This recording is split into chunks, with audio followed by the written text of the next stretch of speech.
My name is Patricia, and the day my own son demanded I sign over my house, I realized love can turn into a weapon. The house was more than walls. It was where I had raised Ethan, where he had taken his first steps across a carpet scattered with toy cars, where we had celebrated birthdays under a ceiling of balloons. Every corner carried memory, every nail was a sacrifice. But to him it was only an asset. That morning he sat across from me at the dining table, crisp paper spread before him like battle plans. His voice carried no warmth. "Mother, it's time. Sign the deed over. The house will be mine eventually. Why wait?" I stared at him, searching for a trace of the boy I once held close to my chest, the boy who once whispered, "I'll take care of you, Mom." But his eyes were cold, sharpened by greed. I whispered, "Ethan, this house is all I have. Why would you want to take it from me while I am still here?" His jaw tightened. "Because it's mine by right. Cassandra and I are planning ahead. Sign now and avoid trouble later." The name Cassandra left a sour taste. His girlfriend was sharp-tongued, always whispering in his ear, always rolling her eyes when I spoke. I had long felt her shadow in his words. I closed the folder of documents and pushed it back. "No. This is my home. You'll have it when it is time, not before." He rose sharply, chair scraping across the floor. "You'll regret this, Mom. Do you want to end up with nothing? Do you want us to cut you out completely?" For a moment, I saw not my son but a stranger. He stormed out, Cassandra trailing behind him, her lips curved in a smile that chilled me. That night I sat in the silence of my living room, lamp glow falling across framed photos. Ethan as a boy, Ethan at graduation, Ethan standing beside his late father. I pressed my hand against the glass and whispered, "What happened to you?" But deep down I knew. It wasn't just him. It was Cassandra, feeding his ambition, whispering promises of wealth, of power, of a future where I no longer belonged. Days passed. Calls turned into ultimatums. Cassandra texted me late at night. "Make this easy, Patricia. Sign it." I felt cornered. Until the letter arrived. It came from the lawyer who had once handled my mother's estate. A simple reminder that my will was due for its annual review. Ordinary timing, but when I opened the envelope, a thought struck me so sharp I sat upright. My will. My choice. I whispered into the empty room. He thinks he already owns me, but he doesn't know what the will says. Because long before Ethan's demands, I had already written the truth into ink, truth that would leave him with nothing. After Ethan stormed out with Cassandra at his side, I told myself it was just anger, that he would cool off, call me, apologize. But the apology never came. Instead, the betrayal grew roots. It started with the mail, a heavy envelope pushed under my door, smelling faintly of ink and copier toner. Inside was a brochure from a realtor, a list of retirement facilities, and most chilling of all, an intake form with my name already filled out. It bore a signature that was meant to look like mine. But I knew my own hand. This was not it. My heart pounded. Someone was trying to write me out of my own life. I searched the house for more clues. In the trash I found a locksmith's receipt. On the street, a neighbor's phone captured a photo of a moving truck idling by my curb. And in a thin manila envelope slipped into my mailbox, there was a printed text exchange between Ethan and Cassandra. "She won't resist if we push. She hates conflict. Then we'll move her by month's end. Power of attorney clears everything." The words burned. This was not just greed. It was calculation. I called Ethan. The line went to voicemail. His message was brisk, businesslike. "Mom, call me back. We need to finalize the house situation." He didn't sound worried. He sounded certain. I drove to his apartment that evening. He opened the door before I could knock, dressed in a cheap suit that hung wrong on his shoulders. Cassandra stood behind him, arms folded, her smile sharp. "Mom," he said flatly, "we only want what's best for you." "What's best for me?" My voice cracked. "Signing away my home? Being moved into some facility while you and Cassandra take over?" He rolled his eyes. "You're being sentimental. Think about taxes. Think about estate planning. Think about peace." "And if I say no?" I asked quietly. His gaze flicked to Cassandra before returning to me. "Then we move forward without your cooperation. It's cleaner that way." I left without another word. The ride home was a blur of headlights and rain. That night I pulled out every paper I had. The deed, insurance policies, and most importantly my will. My husband and I had updated it after his passing. I had chosen my words carefully, ensuring fairness, protecting those I trusted. Ethan was not the sole heir, no matter what he assumed. Reading it again steadied me. He didn't know what it said. He only thought he had already won. But the next day the danger grew sharper. A man in a gray suit came to my door, introducing himself as Mr. Halvorsen. He carried a thin folder and spoke politely, but his words were edged with tension. I represent the firm that handled your sister's trust, he explained. We received a codicil, an addendum, filed under your estate. It alters your will significantly. Before processing, we require confirmation from you. He handed me the folder. Inside was a printed page, dated and stamped. At first glance it looked legitimate. But the changes gutted my original intent, shifting the house almost entirely to Ethan. In the margin was a note in handwriting meant to mimic mine. At the bottom the witness signature read, Ethan Hale. My stomach lurched. My son had forged himself into my future. Mr. Halvorsen's voice was cautious. If this is inaccurate, we'll flag it. But protocol dictates we notify next of kin in 30 days. This could become public. 30 days. A clock had begun to tick. That night I walked through the halls of my house. The photographs glimmered in the lamplight. Ethan as a child, Ethan with his father, Ethan holding up a paper crown at a birthday party. Memories pressed on me like weights. How had the boy in those pictures grown into the man forging my name? Before bed I wrote a single line in my notebook. If he believes he can steal my life, he has forgotten who gave him life. The next morning, I woke to a text from Cassandra. 2 days left. Don't make it ugly. Sign and we all win. I pulled the curtains aside. Ethan's car sat across the street. Cassandra stood on the curb, staring at the house as though she already owned it. And just as I turned away, a courier walked up my path with another envelope. Inside was a stamped notice. A probate court had scheduled the reading of my mother's will for Friday. At the top of the petition, filed by Ethan himself, was his signature, large, confident, and damning. The probate notice sat on my table like a loaded gun. Friday. Just 2 days away. Ethan had not only forged my codicil, he had pulled my late mother's estate into the storm, twisting her memory for his gain. I pressed my palms against the cool wood of the table and whispered, "Not again. Not this time." I needed help. Real help. I called Claire, my old friend who now worked as a paralegal. She had rebuilt her life after a brutal divorce and knew how to cut through deception. Within the hour, she arrived with her bag of files and her sharp eyes. She read Ethan's petition silently, her lips pressed into a line. "Patricia," she said finally, "this isn't clumsy.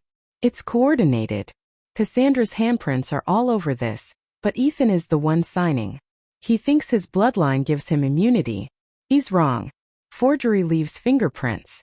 All we need is to find them." We spread everything across my dining table. The forged codicil, the retirement home brochures, the threatening texts. Claire circled details with her pen. "Look here," she said, pointing. "The codicil uses Ethan's flourish in the H. He can't hide it. And this intake form for the facility? It lists you as Patricia M. Hale.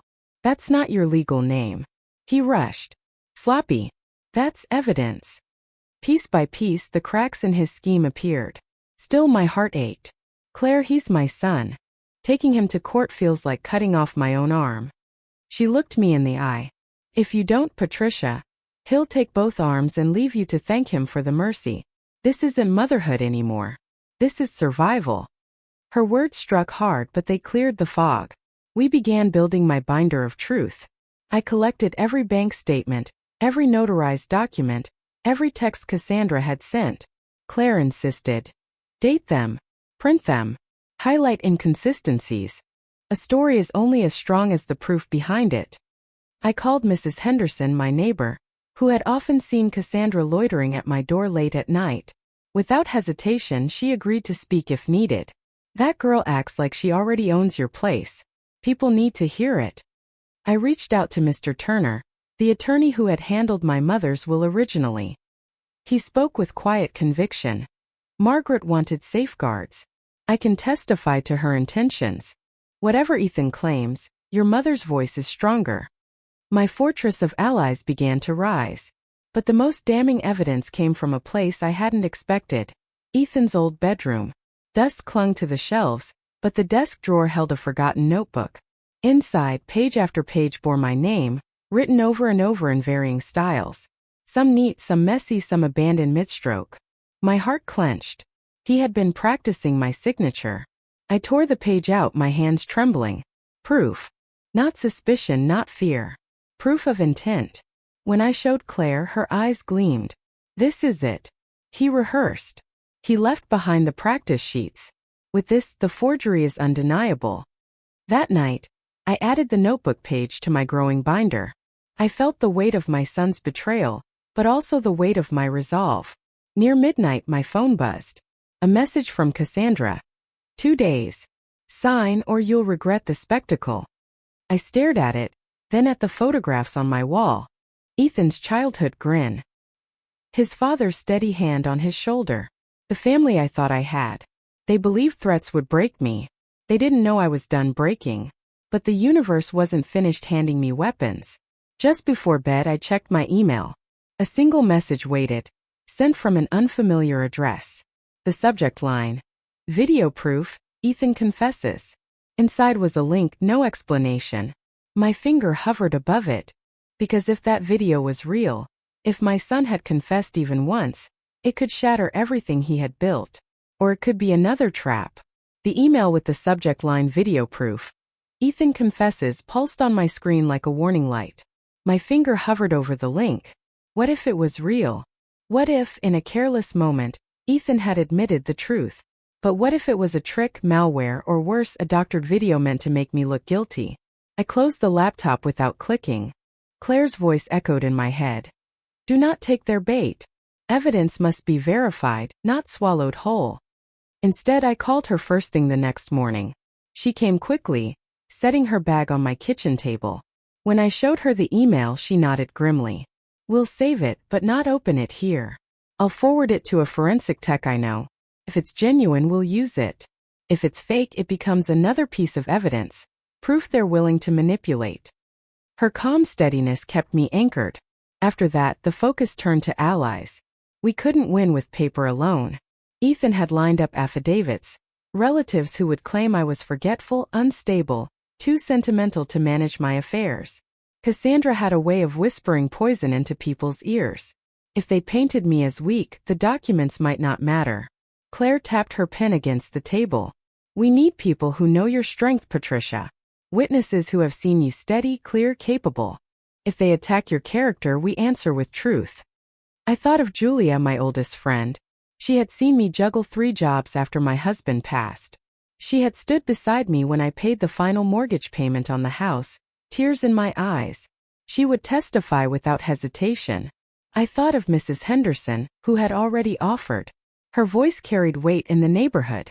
If she told the court Cassandra stalked my porch at night, it would strip away the concerned daughter-in-law mask. And then there was Mr. Turner, the lawyer who had drafted my mother's original will. His testimony could silence Ethan's petition before it even began. That day I began making calls. Each yes I received steadied me, like stones laid into a foundation. By evening, I had a list of witnesses willing to speak. Still, the hardest part was my own heart. Sitting at the table with all the evidence spread before me, I whispered, "This is my son." The ache of it made my chest tight. Claire looked at me steadily. "Patricia, motherhood is not slavery. Protecting yourself does not make you less his mother. It makes you human. It makes you free."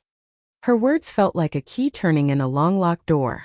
That night, Julia came over with soup and a bottle of wine. We sat late into the night, combing through receipts, highlighting dates. "He's sloppy," she muttered, marking the forged codicil. "Look, the loops don't match. And Cassandra's text messages? They timestamp perfectly with the supposed conversations he claims you had. He can't even keep his lies straight." Her anger gave me courage. When she left, I sat alone, binder open, photographs staring from the walls. Ethan's childhood smile pressed against my chest like a bruise. But I also saw Cassandra's smirk at my table, the forged signature at the bottom of the codicil, the threats that had piled up like stones. I whispered aloud, "You think I'll walk into court alone? You're wrong. I'll walk in with every receipt, every witness, every truth you tried to bury." The night ended with another text. This time from Ethan himself. "Mom, last chance. If you love me, prove it. Sign the house over tomorrow. Don't drag this into court." I stared at the screen for a long moment. Then I turned the phone off and placed it face down. Because the very next morning, as I prepared my binder to meet Claire and Julia at the lawyer's office, a black car pulled up outside my house. Cassandra stepped out with a folder in her hands and a smile that told me she believed victory was already hers. I sat at the kitchen table with the binder open. The pages felt heavy. Each sheet was a small victory. Each highlighted line was a promise I made to myself. I would not be stolen from. I would not be silenced. Claire spread the plan before me like a map. Her voice was calm. Her eyes moved fast. "We will do this in layers," she said. "We hit the forgery first. Then we dismantle the petition. Then we expose motive." Julia nodded. She tapped a pen against the table. "We also need to control the room. If they try drama, we keep it quiet and factual. No yelling. No tears on my watch." I drew a breath. My hands did not shake. The fear was still there. It was used to be louder. Now it was a tool. I learned to make it small. Claire laid out the legal steps. 1. File an emergency motion to suspend the probate reading. We must delay Friday's hearing until the codicil is verified. 2. Serve a subpoena on Ethan and Cassandra for all drafts, emails, texts, and any drafts saved on devices. 3. Request a handwriting expert and a digital forensic exam. 4. Secure witness statements. She spoke like a machine. Each piece clicked into place. "Can we stop them from moving me out?" I asked. "Yes," Claire said. "We will file for an injunction if necessary. We will block any transfer of property. We will notify the probate court. If they attempt to evict you or move your belongings, it will be contempt." Her words warmed me. Protection became real in her language. Next, we plan witnesses. I called Mrs. Henderson first. She agreed to come to court. She would testify about Cassandra's late-night visits and the documents slipped under the door.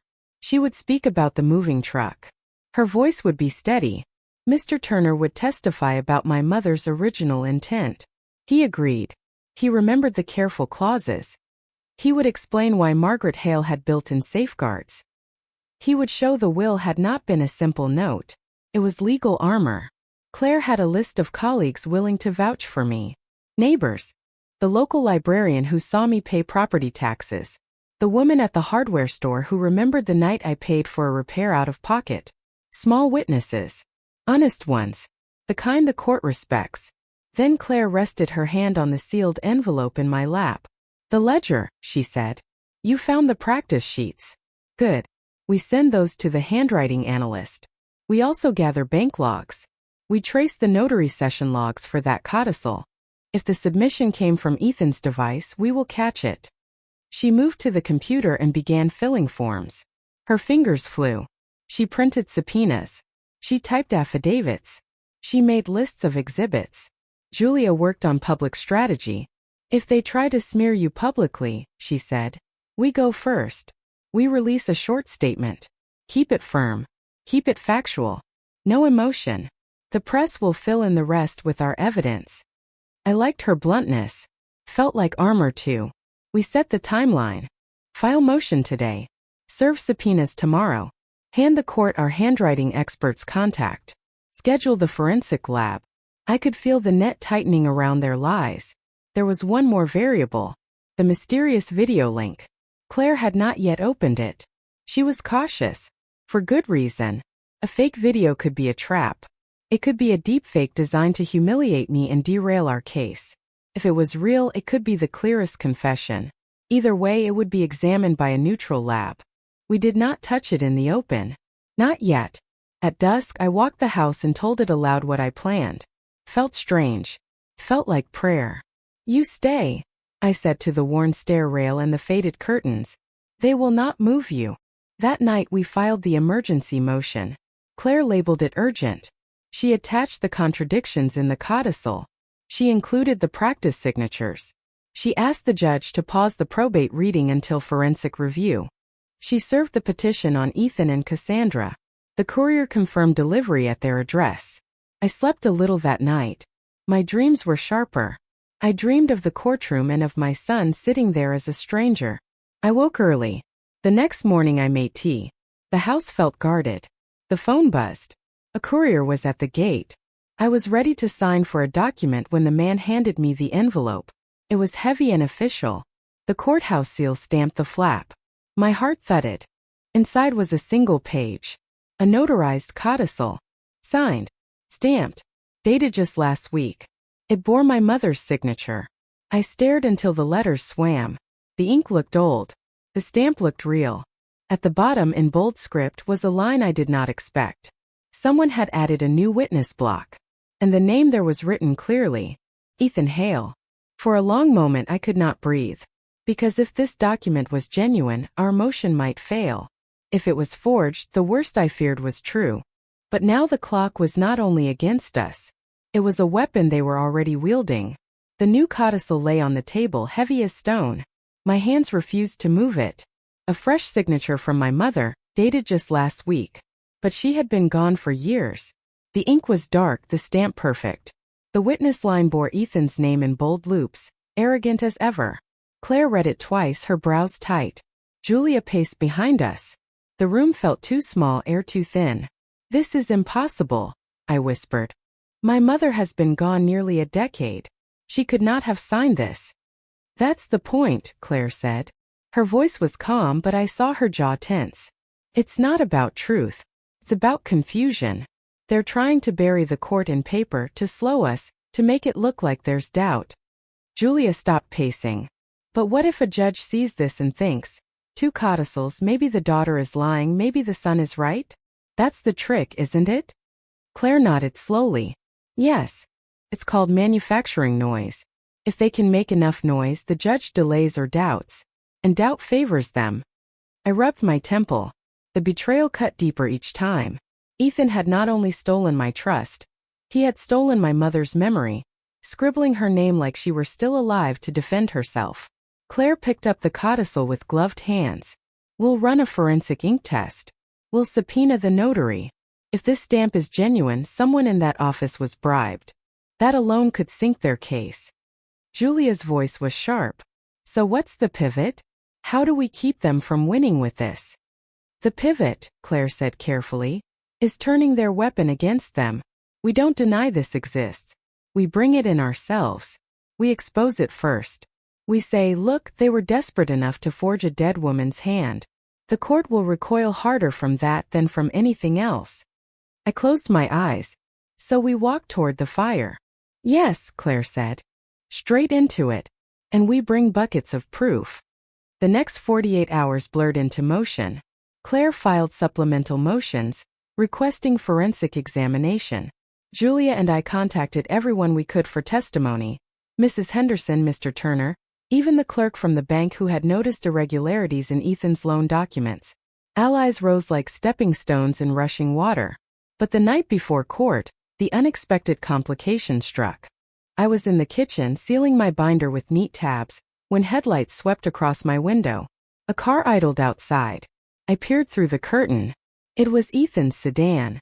Cassandra was in the passenger seat. They didn't knock. They didn't call. They just sat there, silhouettes against the dash light. An hour passed. Still they waited. Finally, Ethan stepped out, his face pale under the street lamp. He walked to my porch and slid an envelope under the door. Then he left without a word. Inside was a short letter, scrawled in his handwriting. "Mom, think about what you're doing. Families don't drag families through court. Cassandra and I have support. You'll lose everything. This is your last chance.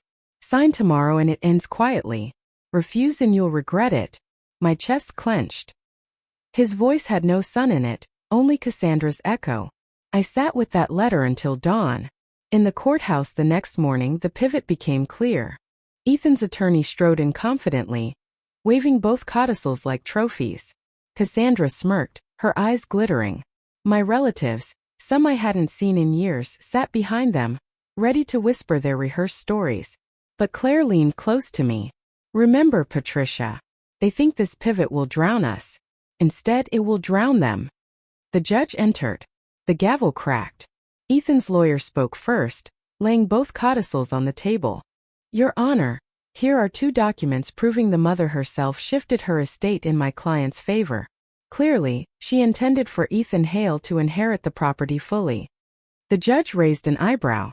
Both documents bear dates after Margaret Hale's death. Explain that. The lawyer faltered. Cassandra stiffened. Ethan's jaw flexed. Claire rose smoothly. Your Honor, precisely. That is the point. These are not codicils. These are crimes. And we will show how desperation led to forgeries so careless they tried to resurrect the dead. Gasps rippled through the room. Ethan's face drained of color. Cassandra's smirk cracked.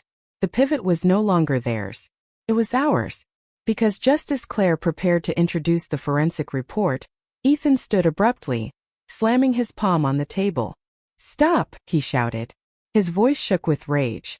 And in that instant I knew, something far worse than forged signatures was about to surface.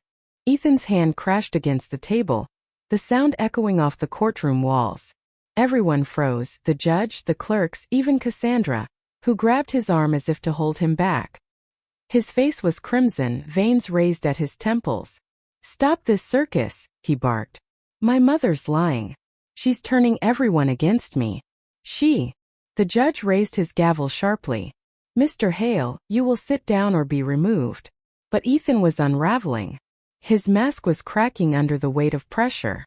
Cassandra tugged harder, whispering through clenched teeth. Sit down. Don't ruin it. Claire seized the moment. She rose calmly, her voice cutting through the silence like a blade. Your Honor, if I may. This outburst only proves what the documents already show.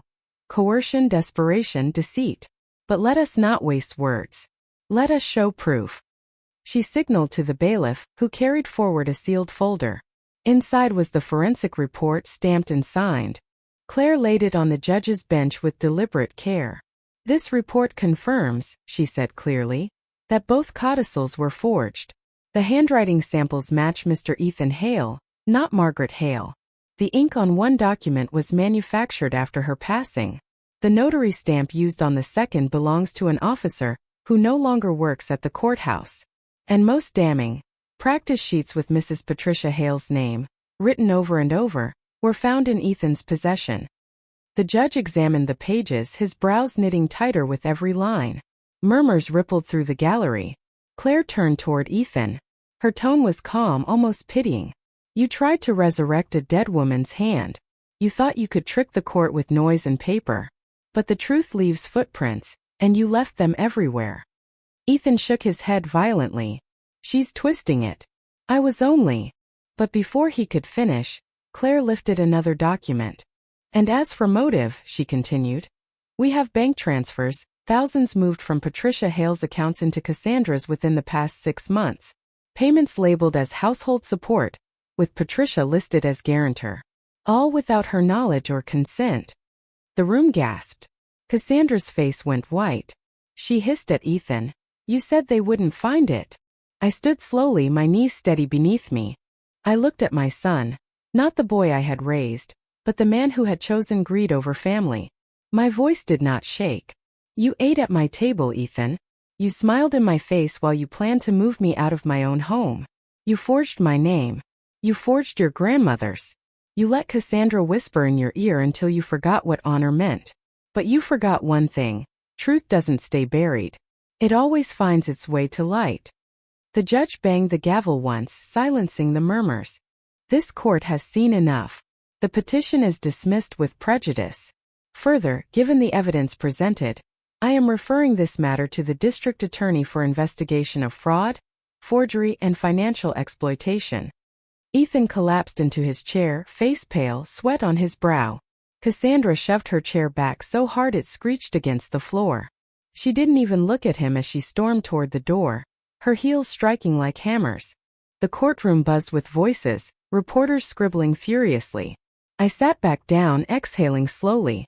The fight wasn't over, legal proceedings would follow. But the truth was no longer caged. It had spoken loudly, undeniably, in the very room they thought they would use to destroy me. And in that moment, for the first time in months, I felt something I thought I had lost forever. Peace. Because as I left the courthouse surrounded by reporters, my phone buzzed in my pocket. A message lit the screen and signed, "You may have won today, Patricia. But families don't forget. And we're not finished with you." The courthouse doors swung open, and I was met with a wall of sound. Reporters shouted my name. Cameras flashed, microphones thrust toward my face. The air was thick with questions. "Patricia, did your son really forge your mother's will? Do you feel betrayed by your own family? Are you pressing criminal charges?" For a moment I froze. Months ago I would have shrunk, bowed my head, hurried past. But today something in me had shifted. I stood taller. I let them see my face. "Yes," I said simply, my voice firm. "The truth is out. My son and his partner tried to take everything from me. But evidence spoke louder than their lies. Now the law will decide the rest." The reporters shouted more, but I walked steadily through the chaos. I did not run. I did not hide. Behind me the scene was unraveling. Cassandra shoved past the crowd, her sunglasses slipping down her nose, tears streaking her makeup. Someone shouted her name but she ignored them, snapping, "No comment," before disappearing into a waiting car. Ethan followed minutes later, pale and shaken, flanked by his lawyer. He muttered angrily under his breath, trying to shield his face from cameras. A journalist called out, "Ethan, do you have anything to say to your mother?" He stopped, jaw tightening, then pushed forward without a word. I heard one bystander whisper, "Imagine doing that to your own mom." The sting in those words wasn't for me, it was for him. Back at home the fallout came fast. My phone rang non-stop. Neighbors called to offer support. Mrs. Henderson came to my porch in tears, pressing my hand. "We all knew Cassandra was trouble, Patricia. But to see your boy do this, we're all behind you." At the grocery store the next morning, whispers followed me down the aisles. Some pitied me. Some admired me. Strangers approached quietly saying, "You were brave." My family tried to steal from me once too. I realized betrayal was far more common than people admitted. But not all the voices were kind. A cousin I hadn't spoken to in years left a voicemail dripping with bitterness. "You didn't have to drag this into court. Families should handle things privately. You made us all look bad." I deleted the message without replying. For the first time I didn't feel guilt. I felt clarity. Meanwhile, news outlets ran the story under bold headlines. "Mother outsmarts forgery scheme in courtroom drama." "Son and girlfriend face fraud probe after will scandal." Claire called that afternoon. "The district attorney is reviewing the case. With the forensic evidence, it's almost certain charges will be filed. They wanted to silence you, Patricia, but instead they made you visible." Julia brought dinner over that evening. We ate quietly in my kitchen, the binder of evidence still sitting on the table like a sentinel. She raised her glass of wine and said, "To you, Patricia. You walked into a storm and walked out stronger." I smiled, though my chest ached with lingering sorrow. "It doesn't feel like victory," I admitted. "It feels like loss. I lost my son today." Julia reached across the table. "No, Patricia. He lost you." The words sank deep. That night, as I settled into bed, I thought I'd finally rest. But the message on my phone haunted me. "Families don't forget. We're not finished with you." I didn't know if it came from Ethan, Cassandra, or another relative angry at being cut out. All I knew was this: exposing the truth had unleashed consequences far beyond court papers. And though I had won in court, the war within my family had only just begun. Because the very next morning, an officer knocked on my door with a summons. Ethan had filed a countersuit, accusing me of emotional abuse and withholding rightful inheritance. His final weapon wasn't evidence, it was slander. The officer's knock still echoed through my house long after he left. The summons lay on my table, its words printed in cold black ink. Ethan was filing a countersuit. His claim, that I had emotionally abused him, that I had withheld his rightful inheritance, that I had schemed against him out of spite. I sank into my chair, my chest tight. He had lost in court, His forgeries exposed, but he wasn't finished. He had chosen slander as his final weapon. Julia arrived within the hour, finding me staring at the papers. "Of course," she muttered, tossing her coat onto the chair. "When the facts don't work, they spin a story. He's desperate, Patricia. This is nothing but smoke." Claire joined us not long after, carrying her laptop. She scanned the summons, her lips pressed tight. "This is weak," she said firmly. "He's hoping the noise scares you into retreat. He wants to flip the narrative, paint you as a vindictive mother who hated her own son. But slander requires evidence. He has none." Still the word stung. To see myself accused in legal language, manipulative, vindictive, emotionally cruel, was like being cut open. "He was my child," I whispered. "I held him when he cried. I stayed awake through his fevers. And now he writes me as a monster." Claire's gaze softened, but her voice stayed steady. "And that's why it will backfire. We don't fight slander with outrage. We fight it with truth." We built a new binder, this one dedicated solely to Ethan's countersuit.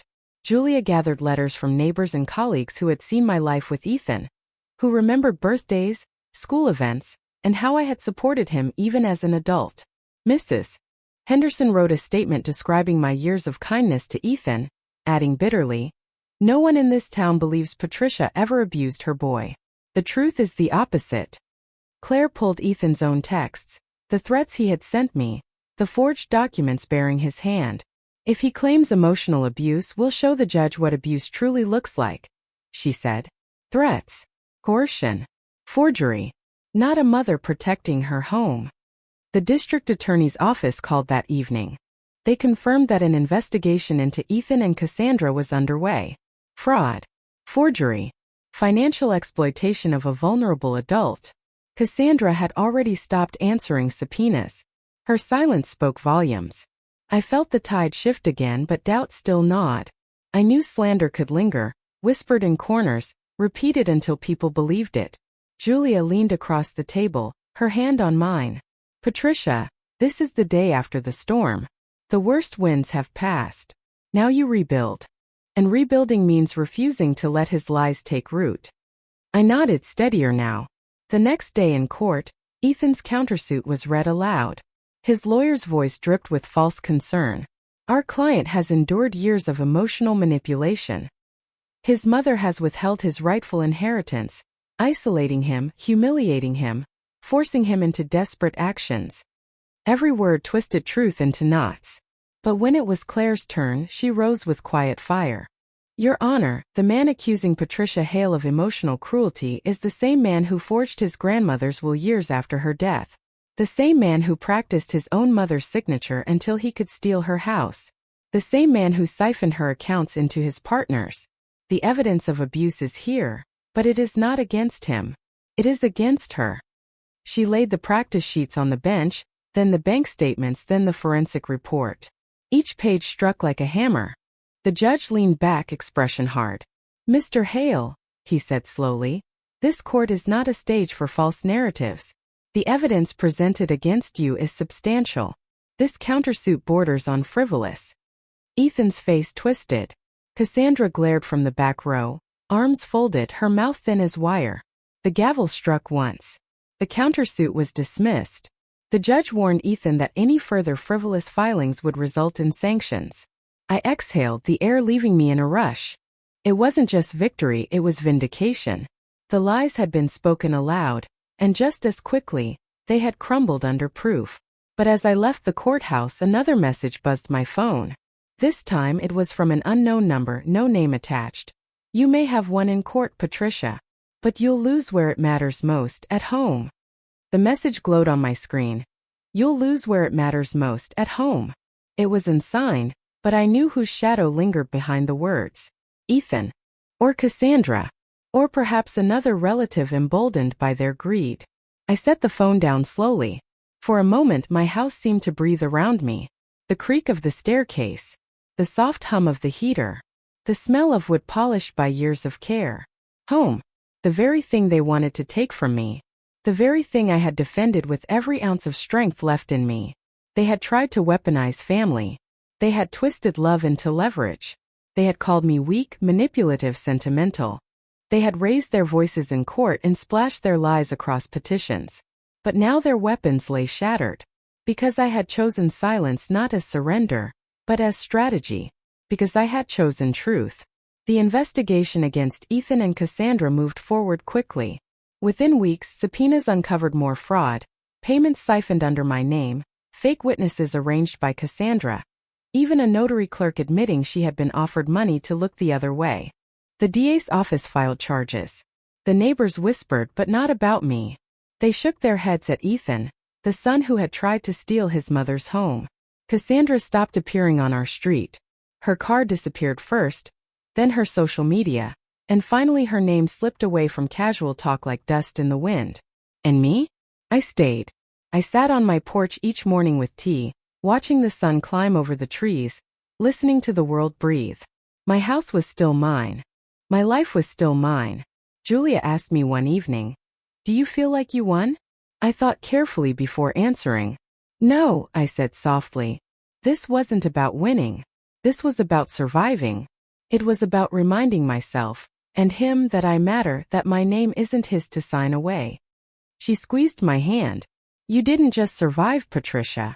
You taught them a lesson they'll never forget." That night, I took the binder from the shelf and opened it one last time. Page after page of evidence stared back at me. Forged signatures, texts, receipts, witness statements. Proof that truth is patient. Proof that betrayal cannot hide forever. I closed the binder and locked it away. It had served its purpose. If you're listening to my story, I want you to remember this. Betrayal doesn't always come from strangers. Sometimes it comes from the people you raised, the people you trusted, the ones who should have loved you most. And when it does, the pain feels unbearable. But you are not powerless. You are not voiceless. Silence can be a shield while you gather your strength. Evidence can be your sword when you finally step forward. And truth, cold, undeniable truth, can cut deeper than any lie they throw at you. I am Patricia. My son demanded I sign over my house. He thought my silence meant surrender. But when the will was read, when the judge saw the proof, he walked away with nothing. And I walked away with everything that mattered.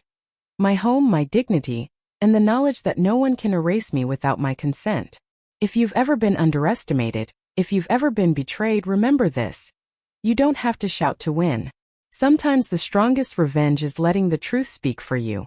Subscribe if you believe betrayal should always be exposed. Share this story if you've ever been told you're powerless. And never forget, justice is worth fighting for, no matter who stands against you.